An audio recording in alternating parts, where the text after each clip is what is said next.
happening? Not much. Just wanted to say, thanks for giving me this time, man. No problem. Thanks for doing this. It's cool with me, too. I appreciate it. I just gotta say, man, I heard some of it, and it's that new album, man, that Heroes of Origin. It's killer, man. Can't wait to hear the whole thing. Thank you. I can't wait to hear the whole thing either. It's pretty fucking brutal. Hey, now that it's done and ready to get released, how was it working with the band as far as like the writing and the recording?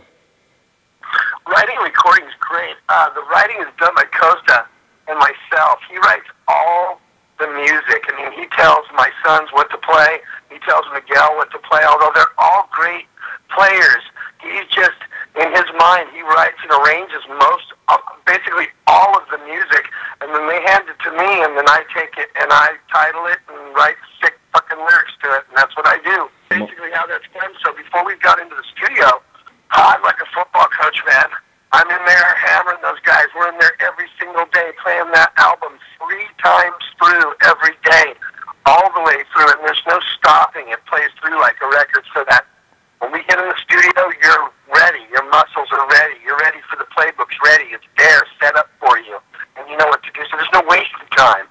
We don't go in there and go, let's try this, let's try that. We're pretty much in tune of what we're doing. And, the producers always have a little suggestions and things like that, always in any record you do, but I try to be as prepared as possible. Right, yeah, no, it saves a lot of time and money. The second one is the big one. It's funny. That's the big one these days. It was like when I was in Exodus back in the 80s where there was a little bit of money to play around with. Now it's like pulling the hair out of a gnat's ass. Honestly, it is. It's really tough. And so you got to make every dollar work, and I try to make my dollars work always positive and the right moves for me. So I don't always end up that way. You just try, though. Yeah, exactly. You just try your best. That's all you can do. Exactly. Are you surprised the way they write and the way they play? Considering, us old-timers and the way how young they are? I was in the beginning, not for my sons, because I've kicked my sons in the ass for the last, ever since he's playing. Cody's been playing for probably since he was 13, 12 or 13. He's going to be 23 this year. And I bought Nick a kit when he was 10, a drum set, and he just turned 19. So they've been playing for 9 years. And I told both of them to be successful like Dad, you have to be good. You have to go up and above and beyond. And they both have their own set of heroes musically that they love and guys that they know personally that are their heroes. Like Nick loves Joey Jordison, Dave McClain, and Jason Bittner, and guys, monsters on John Tempesta. Gene Oldland, guys like that, monsters on drums, and he knows them personally.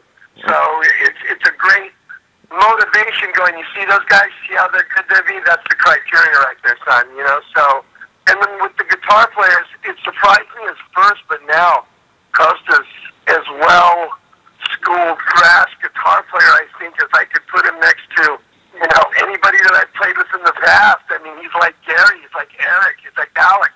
He knows Jed, Glenn, he knows thrash, he knows music, he's a big fan. I let Phil Demo listen to the record last week. I actually burned him a copy of it. I said, I want your opinion. And Phil came back and said, I can tell Costa's a complete fan of metal. You can just tell by the way he writes. I go, yeah, he is. It's like he's telling me about thrash bands from the 80s that I don't even remember. So he's quite... I took this part from this band called Narcissist or something like that. I'm all, who? Oh, they were huge. I think they were from Russia in the 80s. And he knew the whole history of them. So he's a well-schooled in metal. And he knows what sounds good. And he knows what's too much. And he knows what's tasty.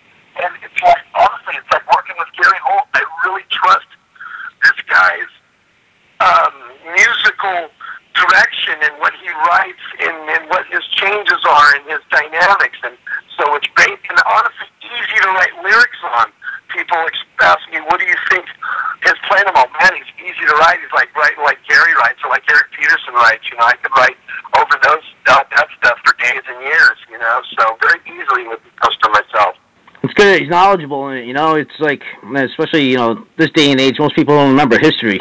The last thing I wanted was guys that I'm going to go, okay, look, I'm Zetro, and you're going to play metal guitar, and I know that you're pretty hot, and you're bad, so you're there and you're there. I needed, if I was going to do this thing, I needed guys that had a history of me, a history of what I've done. brought a new, fresh bit of it, but still kept the old school there. You know what I mean? And I think, honestly, nobody's captured that since us. I know there's new thrash bands coming out all the time, and there's been a wave of them lately, but yeah, there has. The Hatriot record has put what the old school did and kind of what the new school is all about back up there. You know what I mean? I think our rhythms are very much through the Metallica, Slayer, Megadeth, you know, Death, Sepultura era, but still there's blast beats in there, and there's a lot of triplet guitars, and there's a breakdown in there. So I mean, like my son Cody, he loves the Faceless and Black Dahlia Murder and stuff like that. Right. And Nicholas is more Slipknot and old school thrash, and Charlie Benante and Dave McClain, and loves Dave Lombardo. In fact, if I was to explain how Nicholas plays, it's very much like Dave Lombardo. You know, and so he's... That's a great comparison. No, it's a great comparison. To watch him play, he pounds his kit like that. He approaches his kicks the same way. He hits the cymbals. It's like when I'm looking at him going, God, kid, you play just like fucking Lombardo, man. So it's just, you know, everything is a plus. We're definitely a thrash metal band, Victor, definitely much so. So, yeah, I guess, you know, that's just, the sound that came out was just natural then. You know, that's just what you guys do. It wasn't something that you guys planned, right? Nah, I don't think it was planned. I think once I heard the playing of Costa's guitar and what he was writing, it was more in the vein of what I was doing, if that makes sense, in the past, and what people are known for. The biggest rap on me is, dude, I want you to go back into Exodus. Well, this might just be the next best thing, you know, because that'll never happen, you know, so, right. Especially now that I'm so excited about this project and I have so much to offer. In fact, we finished the record in September, and so we rehearse every week, and we're in practice at least once, and we're in practice like, yeah, we're tired of playing these songs. So we've written 3 for the next Hatriot record already. Oh, cool.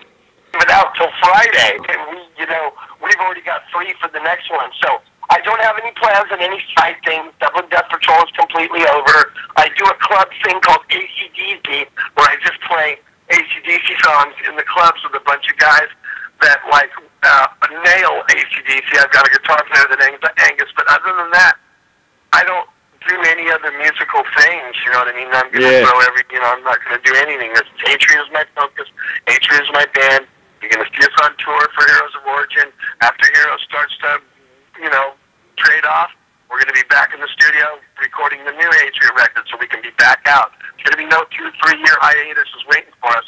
We plan on having another record out either in the beginning of 14 or at the end of 13. So we're not screwing around. Like I said, we're writing. We're very much busy. Any excessive tours, or?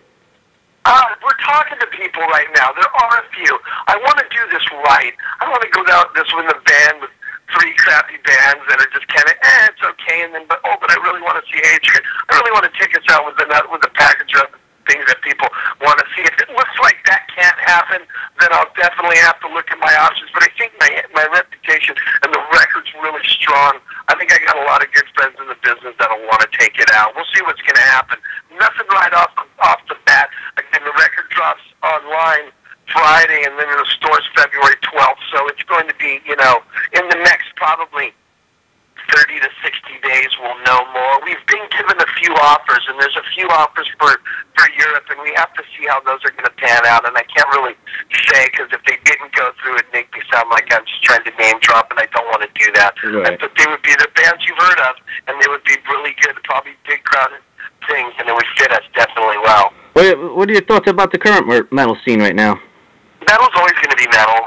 Metal will always be the metal. You and I and everybody who loves it will always be here because we don't want to listen to anything. That's not what we do. We didn't become metal fans because somebody shoved it down our throat and played it on the radio for us and said, oh, this is the newest, coolest thing. Gotta follow this. We love it because it's in our fucking balls, and that's why we do it. You know what I mean? So I flow through my body. It'll always be in my body. Our fans will always be there. That's why Exodus and Testament and Metallica and Slayer and any band from the 80s or even before that, hard rock band can always survive because rock fans or metal fans in general never go anywhere. They don't exploit our music on video or on radio. You have to search for it to get it. So those of us who have it hold it very sacred to us, and we're very true to it. So we're not going anywhere. It's not like, man, I'm not really into metal anymore. I listen to like disco, fusion, techno right now. It's not where my bloodline lives. My bloodline lies with heavy music. My father bought me my first heavy record when I was 8 years old. That was Led Zeppelin 4 in 1972. Wow. That was heavy for the time, believe me. Yeah, I know. So, I am very much proud to say that I was part of that. So that's where it started. Awesome. And from then on, it was Sabbath. AC/DC, Ted Nugent, Judas Priest, anything that was UFO, anything that was heavy in the 70s, and then on to the 80s, and then I started to create heavy. Yeah. It became, that whole thing. So, well schooled in heavy. Yep, recreated the heavy. I helped create some of it. I definitely did help create some of it. As far as like new bands, do you have any advice for like up and coming bands out there? What would you suggest for them to do? Play music for fun. Have a great time doing it. If 10 people come to your gig, that's a plus. If you pack the place, that's a plus. If people buy your T-shirt, one T-shirt, it's a plus. Never expect anything from music. If you work hard at it, and you work real hard, and go to school and eat your Wheaties, you're not going to become a doctor. It doesn't guarantee shit. Sorry. Just try to have fun with music. It's like, that's like the whole thing in the world about being in the entertainment industry. It doesn't guarantee you however good you are, and for some people it's frustrating. That's why if you take the attitude that I'm just going to go and have fun with it, it's great. And if all these things happen for me, they're all pluses. To get paid, that's a plus.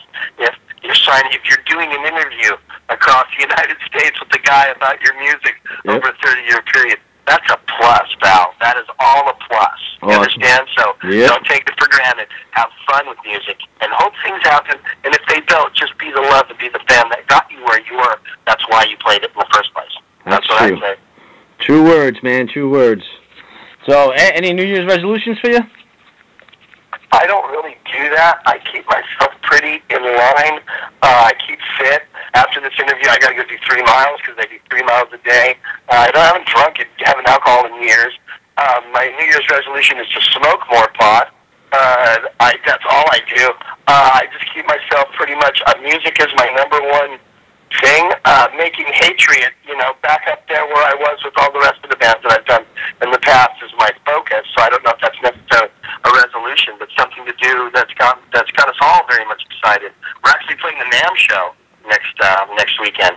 Yeah, big deal for us. So awesome. All right, then, hey, that's pretty much everything I have for now. No problem, my friend. It was great talking to you. Yeah, it was a pleasure talking to you. Thanks again, and I hope to talk to you again soon. Okay, Victor, keep heavy, man. I can't wait to hear the whole rest of the record. It's just going to floor you, brother. I'm sure it will, man. Take care. Have a good day.